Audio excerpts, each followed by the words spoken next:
Welcome to my YouTube channel Urdu movie explain में आज हम एक्सप्लेन करेंगे नागिन सीजन 7 के एपिसोड 42 को।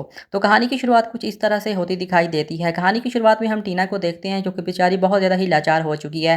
टीना का पति करण उसके ऊपर बहुत ज़्यादा ही जुल्म सितम करता है और उसके बाप के पैसों पर ऐश कर रहा है। दूसरी तरफ आने वाली एपिसोड हम ये भी देखने वाले हैं कि आखिरकार आर्या मंसूरी की फैमिली की मुलाकात हो जाएगी अपारा यानी अहाना से। अहाना जैसे ही ऑफिस को ज्वाइन करती है तो सब लोग उसे देखकर बहुत ज़्यादा ही शॉक्ड हो जाते हैं। यहाँ पर राधिका सबको कन्फर्म करती है कि ये अहाना नहीं है बल्कि अपारा है और ये हमारी कंपनी के साथ मर्ज कर चुकी है। इसके भाई की बहुत बड़ी प्रेस कंपनी है जो कि बहुत अच्छी आर्टिकल छापती है और बहुत ज़्यादा ही फेमस है इनकी कंपनी, और आज से ये हमारे बिजनेसमैन है और हमारे बिजनेस में पार्टनर भी हैं। अपारा अपने ही ख्यालों में खोई नजर आएगी क्योंकि अपारा को समझ नहीं आ रही कि सब लोग उसको इतनी ज़्यादा बुरी नज़रों से क्यों देख रहे हैं। जैसे ही अपारा आर्या मंसूरी की फैमिली से मिलती है तो सब लोग उसको बहुत ज़्यादा ही हेट देते हैं, लेकिन टीना जैसे ही अपारा को देखती है तो वो बहुत ज़्यादा ही खुश हो जाती है और वो अपारा से कहती है कि जिस अहाना को ये सब लोग बहुत ज़्यादा बुरा भला कह रहे थे वो असल में ऐसी बिल्कुल भी नहीं है। वो बहुत ही अच्छी थी और मेरी तो बिल्कुल बहनों जैसी थी और मेरे साथ उसका बहुत ज़्यादा ही अच्छा वक्त गुजरा है। ये सुनकर अपारा बहुत ज़्यादा ही हैरान हो जाती है और कहती है कि मुझे हैरत हो रही है कि कोई तो है जो कि अहाना के बारे में अच्छा बोल रहा है। अगले सीन में हम ये देखते हैं कि अपारा का भाई इसी ही कंपनी में काम करने वाली लड़की के साथ सेटिंग करता दिखाई देगा, लेकिन आगे जाकर मसला ये भी बनेगा कि ये भी लड़का पिंकी को पसंद आएगा, लेकिन फिर से पिंकी की शादी टूट जाएगी।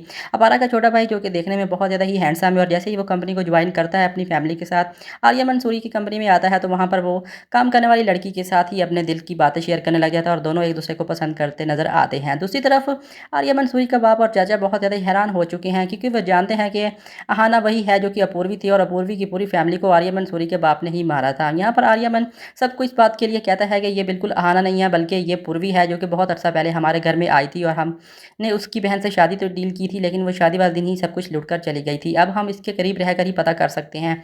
दूसरे सीन में हम देखते हैं कि आखिरकार आर्यमन और अपारा की फैमिली ये प्रोजेक्ट साइन कर देती है और दोनों फैमिलीज़ के दरमियान डील हो चुकी होती है। अब अपारा की भाई की कंपनी आदर्श की जो कि अब अहाना की कंपनी के साथ मर्ज होने जा रही है। आर्यमन मंसूरी जो कि अहाना को देख रहा है और उस मन ही मन में उसको पसंद तो करता है, लेकिन दूसरी तरफ राधिका अपना प्लान तैयार कर चुकी है। वो अपारा के जरिए अपने बाप एरल को ठीक करने की पूरी कोशिश करती नजर आएगी। आर्यमन के मन में बहुत सारे ख्याल हैं, आखिर उसे समझ नहीं आ रही कि ये अपारा है, अहाना है या पूर्वी है जो कि इतने अर्से बाद फिर मेरे सामने आकर खड़ी हुई है। आर्यमन के दिल में अभी भी बस अपारा ही यानी अहाना ही है और वो अहाना से ही मोहब्बत करता है। दूसरी तरफ राधिका अपारा और अहाना को आपस में मर्ज करने की बजाय सबसे कहती है कि कोई भी इसको यहाँ अहाना नहीं बुलाएगा बल्कि ये अपारा है और मेरी छोटी बहनों जैसी है। अपारा ये देखकर सुनकर राधिका से कहती है कि तुम कितनी अच्छी हो, मुझे तुम्हारी जैसी ही बहन चाहिए थी।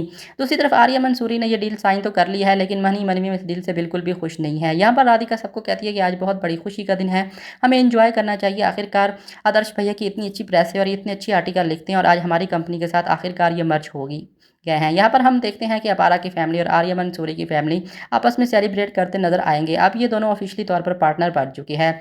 अपारा जो कि आर्या मंसूरी को देखती और देखकर उसी के ख्यालों में खो जाती है। दूसरी तरफ आर्या मंसूरी का बाप कहता है कि अगर ये अहाना हुई और इसे ने फिर से हमारी फैमिली को नुकसान पहुंचाया तो इस बार सबसे पहले ये हमें ही मारेगी। अगर ये पूर्वी है फिर भी ये हमारी फैमिली को ख़त्म करेगी क्योंकि हमने उसकी पूरी फैमिली को मार दिया था। दूसरी तरफ अपारा जो कि अपनी याददाश्त तो खो चुकी है उसकी, लेकिन फिलहाल वो आर्या मंसूरी को देखते ही किसी गहरी सोच में पड़ जाती है। आर्यमन का दिल भी इस बात को नहीं मान रहा कि ये इतनी मासूम दिखने वाली लड़की अहाना है, अपूर्वी है या अपारा है। दूसरी तरफ राधिका पूरव के साथ मिलकर अपना नया प्लान सर अंजाम देने वाली है क्योंकि राधिका को सबसे बड़ी फिक्र अपने बाप एरुल की है क्योंकि अपारा अहाना वही लड़की है जिसके जरिए वो मंदिर का द्वार खुलवा सकती है और अपने बाप को ठीक कर सकती है। राधिका भी अब आर्या मंसूरी के प्यार में पड़ चुकी है और वो अपारा के करीब तो हो रही है लेकिन सिर्फ और सिर्फ उसको नुकसान पहुंचाने के लिए। यहाँ पर अपारा की ज़्यादा तो जा चुकी है लेकिन जब भी वो देखती है आर्या मंसूरी को तो उसे ये फील होता है कि उसका आर्या मंसूरी के साथ कोई गहरा ताल्लुक है, कोई गहरा कनेक्शन फील होता नजर आएगा। नागिन सीजन 7 जैसे जैसे आगे बढ़ता जा रहा है इसकी कहानी और भी इंटरेस्टिंग होती जा रही है और सुनने में आ रहा था 6 जून को इसका ग्रैंड फिनाले भी होने वाला है। अगले सीन में हम देखते हैं कि आर्या मंसूरी न्यूज़ ब्रेक करने की तैयारी कर रहा होता है और अपारा बस उसे ही देखती रहती है। आर्या मंसूरी जो कि शहर का सबसे बड़ा जर्नलिस्ट है और बहुत ज़्यादा ही फेमस है और अपारा बस आर्या मंसूरी को ही देखती रहती है कि वो कितना हैंडसम है और कितनी अच्छी तरह से काम कर रहा है। यहाँ पर अपारा का भाई आदर्श भी आर्या मंसूरी के साथ मिलकर काम कर रहा है क्योंकि उनकी प्रेस कंपनी और वो मिलकर एक बड़ा काम करना चाहते हैं। अपारा आर्या मंसूरी को बस देखती ही रहती है क्योंकि उसे समझ नहीं आ रही कि आखिरकार वो किसी और का पति है और उसको इतना देखना वो क्यों चाह रही है। आर्यमन जब से अपारा से मिला है वो फिर से एक गहरी सोच में पड़ गया है। उसे समझ नहीं आ रही कि आखिरकार ये अपारा अहाना कौन है जो बार बार उसके सामने आ जाती है। यहाँ पर अपारा जो कि इस कंपनी में काम करती है वो आर्यमन सोरी के करीब जाती है और जाकर उसे न्यूज़पेपर देती है हेडलाइन पढ़ने के लिए और आर्यमन और अपारा दोनों एक दूसरे को देखने लग जाते हैं। इन दोनों की ये लव लव केमिस्ट्री भी काफ़ी ज़्यादा ही इंटरेस्टिंग होने वाली है। यहाँ पर अपारा को समझ नहीं आ रही कि आखिरकार वो आर्या मंसूरी के करीब जाते ही इतनी ज़्यादा गहरी सोच में क्यों पड़ जाती है। नागिन सीजन 7 जैसे आगे बढ़ता जा रहा है, कहानी और ज़्यादा इंटरेस्टिंग होती जा रही है। आज के एपिसोड में हम देख चुके हैं कि आर्यमन ने अपारा की फैमिली के साथ कंपनी मर्ज तो कर ली है, लेकिन वो चाहकर भी अपारा को नज़रअंदाज नहीं कर पा रहा और अपारा भी जब आर्यमन को देखती है तो वो गहरी सोच में चली जाती है। उसे ये फील होता है कि उसका आर्यमन सूरी के साथ ज़रूर कोई गहरा रिश्ता है, जिसे देखते ही वो गहरे ख्यालों में खो जाती है। अपारा एक नई पहचान लेकर आर्यमन सूरी के सामने तो आई है, लेकिन यहाँ पर राधिका और पूरव मिलकर इस प्लान को सरंजाम देने वाले हैं। वो अपारा के ज़रिए वो गुप्त मंदिर का द्वार खुलवाने वाले हैं और वहाँ अपने बाप को ठीक करने की कोशिश करने वाली है राधिका। यहाँ पर अपारा और आर्यमन की केमिस्ट्री देखकर पूरव राधिका से कहता है, मुझे लगता है कि तुमने बहुत बड़ी गलती कर दी है। फिर से अपारा को आर्यमन के करीब लाकर आर्यमन तुमसे दूर हो जाएगा। लेकिन राधिका कहती है कि मुझे कोई फ़र्क नहीं पड़ता, इस बार आर्यमन भी मेरा होगा और ये हिंदुस्तान भी मेरा होगा। हम चिंगिस-खान मिलकर इस हिंदुस्तान को तबाह कर देंगे।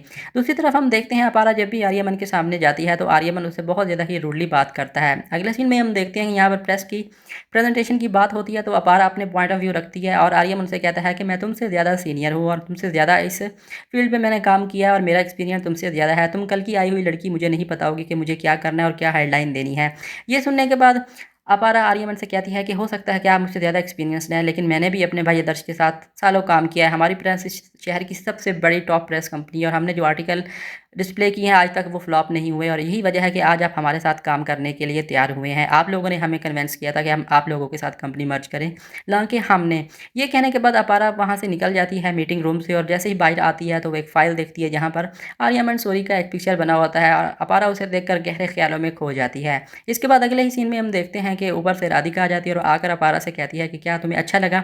तो अपारा राधिका से कहती है, सॉरी तुम मुझे क्या पूछने की कोशिश कर रही हो। तो राधिका अपारा से कहती है कि मैं ये पूछ रही थी कि मेरा ऑफिस तुम्हें कैसा लगा, हमारा ऑफिस मतलब तुम्हें अच्छा लगा। तो ये कहने के बाद अपारा कहती है, हाँ बहुत अच्छा ऑफिस है, बहुत खूबसूरत है ऑफिस, तुम लोगों ने बड़ी प्यारी तरीके से मैनेज की हुई है तमाम चीज़ें। इसके बाद राधिका अपारा से कहती है, तुमने क्या समझा मैं आर्यमन की बात कर रही हूँ। इसके बाद अगले ही सीन में देखते हैं कि आर्यमन के बाप और चाचा ने जब से अपारा यानी अहाना को देखा है तो उनकी हवा निकली हुई है। उन्हें समझ नहीं आ रहा कि अपारा वापस आ चुकी है, अगर ये अहाना हुई तो वो इन्हें जान से मार देगी।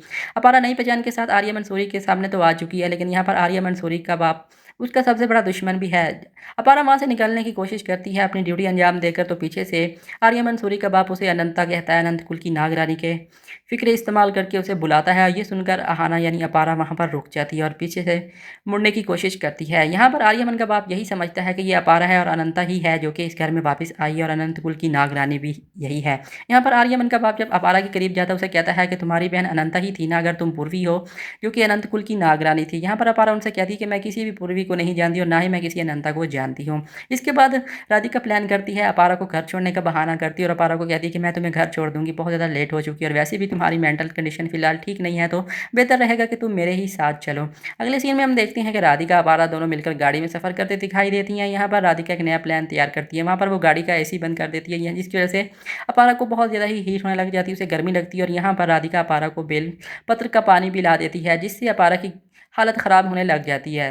प्रीवियस एपिसोड के सीन में हम देखते हैं कि अपारा को पानी पिलाने का मकसद राधिका ने उसके बाप से कहा था कि मैं अपारा को कैसे लाऊं मंदिर के द्वार तक। तो एरोल ने अपनी बेटी से कहा था कि अगर एक इच्छाधारी नागिन को बेलपत्र का पानी पिला दिया जाए तो उसकी याददाश्त वापस नहीं आती, लेकिन उसकी रूह नागिन वाली होती है, तो ज़रूर उसके साथ कुछ ऐसा होगा जिससे हमें मालूम हो सकेगा कि वो गुप्त मंदिर कहाँ है। यहाँ पर एरोल अपनी बेटी राधिका से कहता है कि इसके बारे में जितने भी सवाल हैं वो नागलोक की किताब में है। राधिका अपने बाप एरोल के कहने पर वो नागलोक की किताब लाती है और एरोल राधिका से कहता है कि जो इस किताब में लिखा होता है वो इच्छाधारी नागिनों के बारे में ही होता है और तुम्हें इस बात का ख्याल रखना है कि इस बार हमें अहाना यानी अपारा को जान से नहीं मारना, हमें उसकी बहुत ज़्यादा ज़रूरत है। वही ज़िंदा है तो हम उस गुप्त मंदिर का द्वार खुला सकते हैं। उस नागिन के अलावा कोई भी अनंत कुल के उस मंदिर के अंदर दाखिल नहीं हो सकता, अगर दाखिल हो भी गया तो वो पत्थर का बन जाएगा। तुम्हें इस बात का ख्याल रखना है कि उसे जान से नहीं मारना और जल्द से जल्द अहाना से वो मंदिर का द्वार खुलवाकर तुमने मुझे ठीक करना है।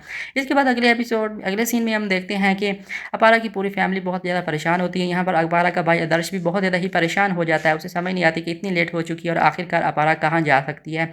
आदर्श अपारा के नंबर पर बहुत सारे कॉल्स करता है लेकिन अपारा का फ़ोन रिसीव नहीं होता। यहाँ पर अपारा की हालत बहुत ज़्यादा ही ख़राब होती जा रही है। जब से राधिका उसको बेलपत्र का पानी पिलाती है, नागलोक की किताब से देखकर अपने बाप के कहने पर राधिका बिल्कुल वैसे ही करती है। जैसे ही अहाना बेलपत्र का पानी पीती बीती है यानी अपारा, तो उसको मेमोरीज लॉस होने लग जाता है, उसे वो फीडबैक नज़र आने लग जाते हैं। अपारा अपने अतीत में देखती है कि उसने आर्यमन से शादी की थी और किस तरह वो आर्यमन के साथ खुशी खुशी थी और किस तरह उसने आर्यमन के साथ अपनी ज़िंदगी के हसीन लम्हात गुजारे थे। ये देखने के बाद राधिका बहुत ज़्यादा ही शॉक्ड हो जाती है और वो अपारा से कहती है कि आखिरकार तुम्हें क्या हुआ है, तुम अपने सपने में क्या देख रही हो? तो अपारा कहती है आर्यमन को देख रही हूँ। ये सुनने के बाद राधिका बहुत ज़्यादा गुस्से में आ जाती है, आग बगोला हो जाती है और अपारा को जान से मारने की कोशिश करती है। अपारा के होंठों से जैसे ही आर्यमन का नाम निकलता है तो राधिका गुस्से से लाल हो जाती है और अपने ड्रैगन अवतार में आ जाती है और अपारा को मारने की कोशिश करने ही वाली होती है, लेकिन फिर उसे याद आता है कि अपारा को नहीं वो मार सकती, क्योंकि अपारा की वजह से ही वो उस शिव मंदिर का द्वार खुला सकती है। अगर अपारा मर जाएगी तो उसका पाप कभी भी ठीक नहीं होगा और ना ही वो उस मंदिर के अंदर कभी जा सकेगी। यहाँ पर अपारा की हालत बहुत ज़्यादा ही ख़राब हो चुकी होती है और राधिका देख लेती है कि अपारा आज भी आर्यमन से मोहब्बत करती है और आर्यमन ही उसका सब कुछ है। दूसरी तरफ अपारा की फैमिली बहुत ज़्यादा परेशान हो चुकी होती है। अपारा की फैमिली जानती है कि वो एक इच्छाधारी नागिन है और वो उससे कोई अपना खास काम निकलवाना चाहते हैं। यहाँ पर अपारा की फैमिली ये डिसाइड करती है कि हमने उस लड़की को यहाँ पर रखा हुआ तो है और उसे एक आम लड़की बनाकर उसकी पहचान छुपा कर रखी है, लेकिन फ़िलहाल हमारी सबसे बड़ी बात यह है कि हम इसकी शादी प्रकाश के साथ करवाकर उस नागिन से वो काम निकलवा लेंगे। दूसरी तरफ राधिका के देखती है कि अहाना के नंबर पे यानी अपारा के नंबर पर उसकी फैमिली बहुत ज़्यादा कॉल्स कर रही है और अपारा की तबीयत बहुत ज़्यादा ही ख़राब हो जाती है, क्योंकि बेलपत्र का पानी पीकर अपारा यानी अहाना को वो तमाम यादें आने लग जाती है। उसे अतीत दिखने लग जाता है कि कहीं वो एक इच्छाधारी नागिन थी और अनंत कुल की नागरानी अनंता थी। उसे वो मणि भी दिखाई देती है। राधिका फिर से पूछती है कि तुम्हें क्या चीज़ें दिखाई दे रही हैं? तो अपारा राधिका को अपने बेहोशी की हालत में ये कहती दिखाई देती है कि उसे एक मंदिर दिख रहा है और नागमणि दिख रही है और यहाँ पर अपारा बेहोश हो जाती है। बेलपत्र का पानी पीने के बाद अपारा के सामने उसका अतीत आ रहा है। अपारा को बिल्कुल तमाम चीज़ें दिखाई देने लग जाती हैं, किस तरह उसने आर्यमन से शादी की थी। उसे एक नागिन भी दिखाई देती है जो कि नागमणि लेकर उस अनंत कुल के नाग मंदिर में जाती हुई दिखाई दे रही है और ये सब कुछ बातें करने के बाद अपारा बेहोश हो जाती है। इसके बाद अगले सीन में हम देखते हैं एरोल, जो कि बेचारा पत्थर का बन चुका है। यहाँ पर डॉक्टर और साइंटिस्ट दिन रात मेहनत कर रहे हैं उसे ठीक करने की, लेकिन कोई भी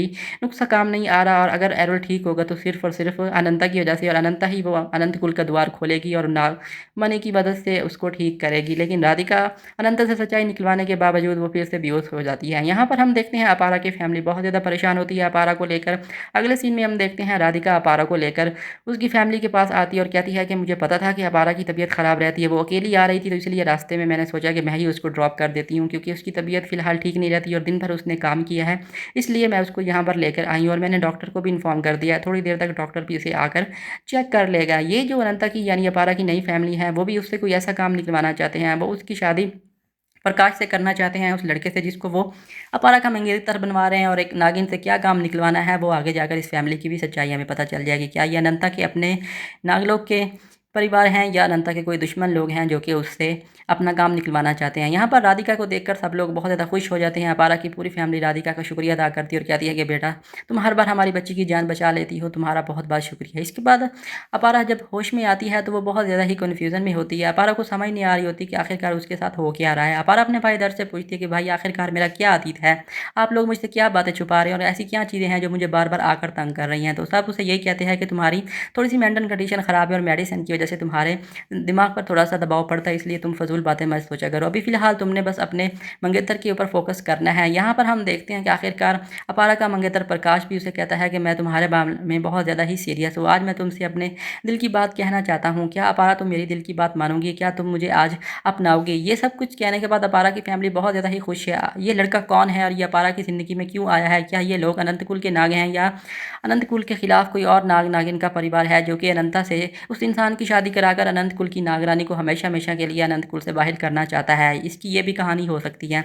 यहाँ पर प्रकाश अनंता से सवाल पूछता है कि अब उससे शादी करेगी, तो अनंता बिल्कुल खामोश हो जाती है और पूरी फैमिली यानी अपारा के इस सवाल के जवाब के लिए इंतज़ार कर रहे होते हैं आखिरकार अपारा इस बात का क्या जवाब देगी। अपारा अपने मंगेतर प्रकाश की बात सुनने के बाद हैरान हो जाती है और कुछ देर के लिए चुप हो जाती है और प्रकाश भी परेशान हो जाता है कि आखिरकार अपारा इसका क्या जवाब देगी। लेकिन अपारा कहती है कि वो ये शादी ज़रूर करेगी और बहुत जल्द वो इसको अपनाएगी भी। अपारा ने जो फैसला किया है इसका आगे जाकर क्या मोड़ होने वाला है इसके बारे में फ़िलहाल कुछ नहीं कहा जा सकता। अपारा अपनी शादी के लिए हाँ कर देती है और अपारा की नई फैमिली बहुत ज़्यादा ही खुश हो जाती है, क्योंकि वो प्रकाश से अपारा की शादी करवा के न जाने उससे ऐसा कौन सा काम है जो निकलवाना चाहते हैं, जो कि आगे जाकर इस फैमिली का भी सबसे बड़ा खुलासा हो ही जाएगा। वैसे भी नागिन सीजन 7 एंड होने वाला है और इसकी बहुत कम ही एपिसोड्स आने वाली हैं। इसके बाद अपारा ने हाँ तो कह दिया, लेकिन मन ही मन में वो आर्या मंसूरी के बारे में ही सोचती है। इसके बाद अगले सीन में हम देखते हैं कि राधिका बहुत ज़्यादा ही गुस्से में आ जाती हैं, क्योंकि उसने अपारा को बेलपत्र वाला पानी तो पिला दिया था, लेकिन पानी पिलाने के बाद भी फिर भी वो अपारा से उस नाग मंदिर के बारे में कुछ भी नहीं जान पाई। जो सच्चाई राधिका को पता चलती है वो बस आर्यमन की यादें ही होती है, और ये सुनने के बाद राधिका बहुत ज़्यादा गुस्से में आ जाती है और अपना ड्रैगन अवतार लेकर बेगुनाह और मासूम लोगों की जानें लेना शुरू कर देती हैं, क्योंकि राधिका बिल्कुल भी बर्दाश्त नहीं कर पा रही आर्यमन और अपारा को एक साथ देकर, क्योंकि अब राधिका भी आर्यमन के साथ अपने पति पत्नी वाले संबंध बना चुकी है और वो राधिका आर्यमन को किसी का नहीं होता देख सकेगी। दूसरे सीन में हम देखते हैं एरुल, जो कि बहुत ज़्यादा ही तकलीफ में। इसके बाद राधिका पहुंचती है एरुल के पास और कहती है कि बाबा, मैंने अनंता को वो बेलपत्र वाला पानी तो पिला दिया था, लेकिन फिर भी उससे कोई ऐसी मालूमात मुझे नहीं मिली जिससे मैं आपको ठीक कर सकूँ। तो इसके बाद एरुल बहुत ज़्यादा गुस्से में आ जाता है और वो फिर से आनंद राधिका से कहता है कि वो वाली नागलोक वाली किताब लाओ, उस किताब में ज़रूर कुछ ना कुछ राज लिखे हुए हैं जो कि नागिनों के बारे में होते हैं, जो कि इच्छाधारी नागिन और नाग होते हैं। यहाँ पर एलुल किताब से एक और फार्मूला निकालता है, एक और नुस्खा निकालता है और राधिका से कहता है कि अगर इच्छाधारी नागिन को वो मनी दी जाए तो उससे हमें वो चमत्कारी मंदिर, अनंत कुल का मंदिर प्रकट हो सकता है। तुम्हें बस इस किताब में लिखा हुआ जो काम है वही जाकर करना है, और इस बार तुमने एक काम ज़रूर करना है। जब तुम अनंता यानी अपारा को अपने साथ उसी जगह पर लेकर जाओगी किसी न किसी बहाने से, और फिर उसके हाथ में तुमने वो नागमणि दे देनी है।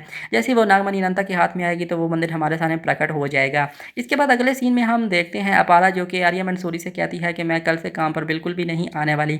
ये बात सुनने के बाद आर्या मंसूरी अपारा से कहता है कि हेलो, ये तुम्हारी कंपनी नहीं है, तुम्हारी कंपनी हमारी कंपनी के साथ मर्ज हुई है, और वैसे भी यहाँ जितने भी डिसीजन होते हैं मुझसे पूछकर होते हैं। अगर तुमने छुट्टी लेनी है तो तुम्हें पहले एप्लीकेशन फाइल करनी होगी, और तुम तभी यहाँ से लीव ले सकती हो। तुम हमारी कंपनी की बॉस नहीं हो, ये मेरी कंपनी है और मेरे ही ऑर्डर्स यहाँ पर चलते हैं।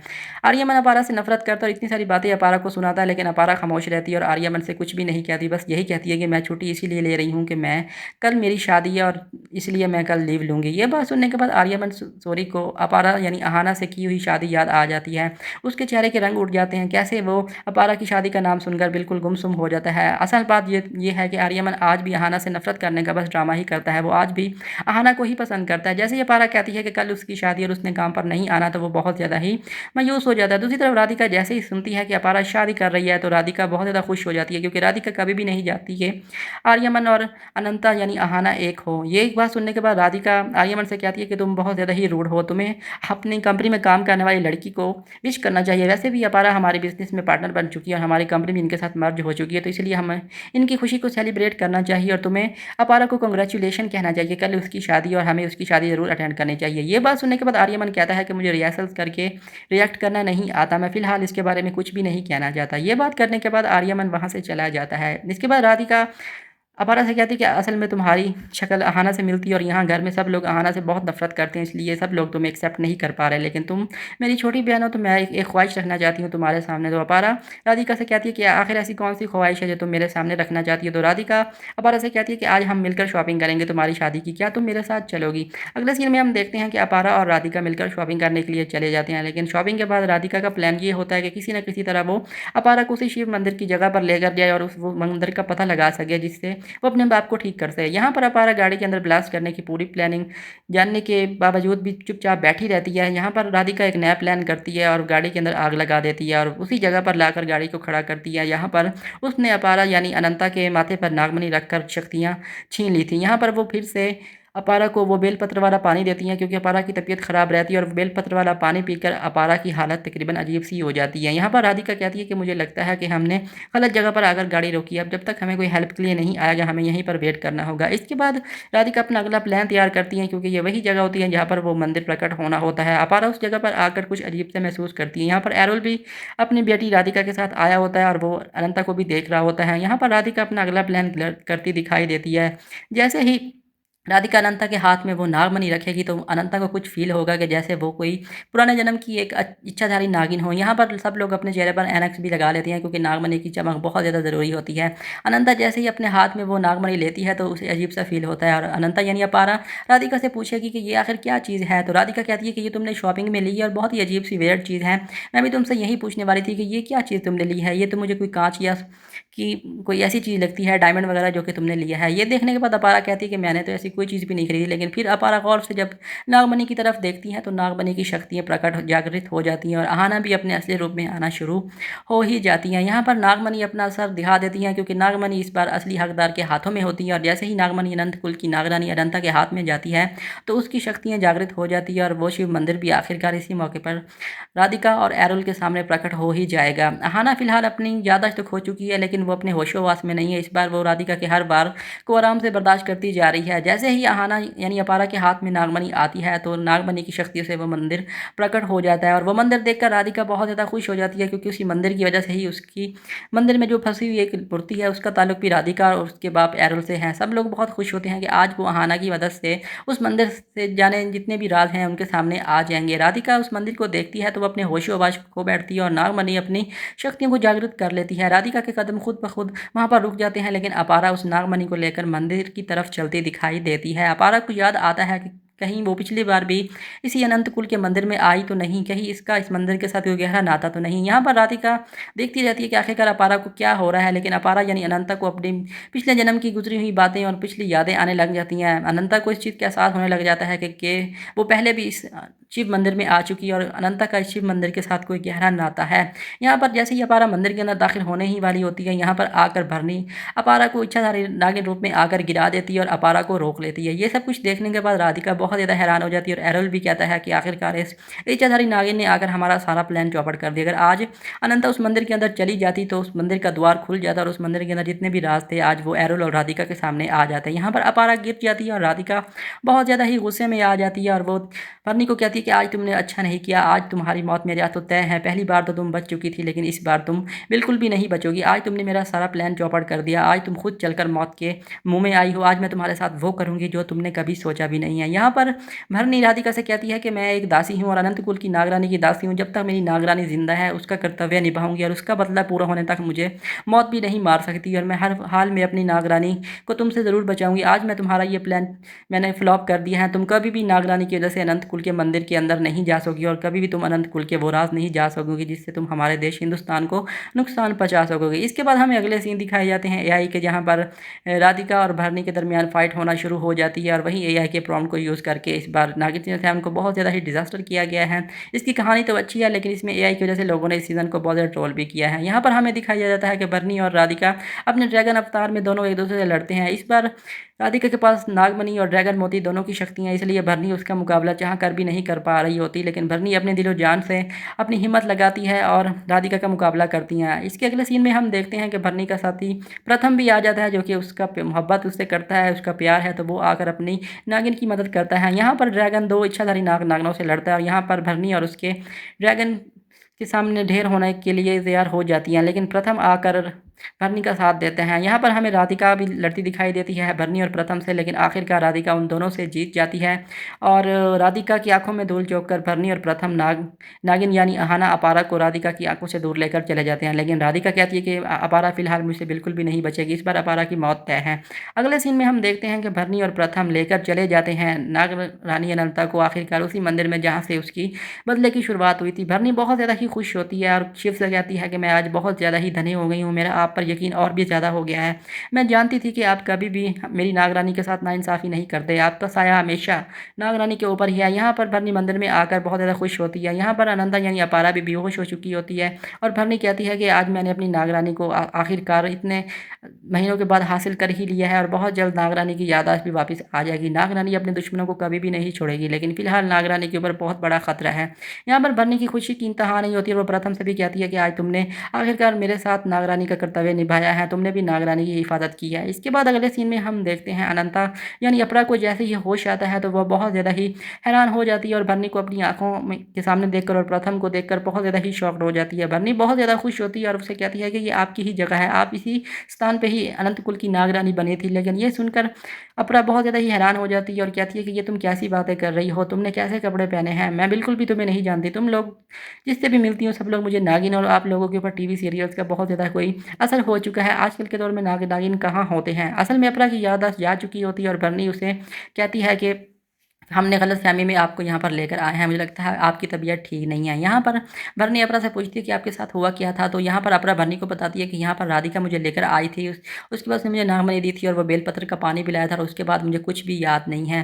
बरनी अपरा से कहती है कि अगर आप चाहें तो मैं आपको आपके घर तक छोड़ दूँ। ये बात सुनने के बाद अपरा हैरान हो जाती है और बरनी से कहती है कि आखिरकार तुम मुझे कैसे जानती हो मेरे घर के बारे में? मुझे समझ नहीं आ रही कि मेरे साथ क्या हो रहा है? जहाँ भी जाती हूँ कोई लोग मुझे चुड़ैल, कुछ लोग मुझे डायन, कुछ लोग मुझे पूर्वी, कुछ लोग मुझे आहाना बोल रहे हैं। मेरी ज़िंदगी क्या है और मेरा अतीत क्या है, मुझे कुछ भी समझ नहीं आ रहा। ये कहने के बाद अनंत कुल की नागरानी वहाँ से जाती दिखाई देती है। बरनी बहुत बड़ी ही आस लेकर अनंत कुल की नागरानी को वापस तो लाई है, लेकिन बरनी के दिल में अभी भी आशा है कि बहुत जल्द अनंत कुल की नागरानी अनंता बन के वापस लौटेगी। जैसे ही अपरा वापस मुड़ती है तो उसके पीछे उसकी अपनी ही चित्र यानी तस्वीर होती है, जिसे देखने के बाद अनंता को महसूस होता है कि जैसे उसका कोई गहरा ताल्लुक हो इस नाग मंदिर से, और अनंता को फीलिंग आती है कि ये उसका ही जगह है जहाँ पर वो हमेशा के लिए रहने वाली है। बरनी जान चुकी है कि अपरा की याददाश्त जा चुकी है, लेकिन उसे इस बात का यकीन भी है कि बहुत जल्द अनंत कुल की नागरानी की शक्तियाँ वापस आएँगी। इसके बाद अगले सीन में हम देखते हैं कि अपरा उस मंदिर में लगी तमाम तस्वीरों को बड़े ही गौर से देखती है और आखिरकार वो अपनी माँ की तस्वीर के सामने जाकर खड़ी हो जाती है और उसको बड़ी ही प्यार भरी नज़रों से देखती है। उसके दिल में बहुत सारे सवाल हैं इस बार अपरा के, आखिरकार कि अपरा के साथ क्या होने वाला है? नागिन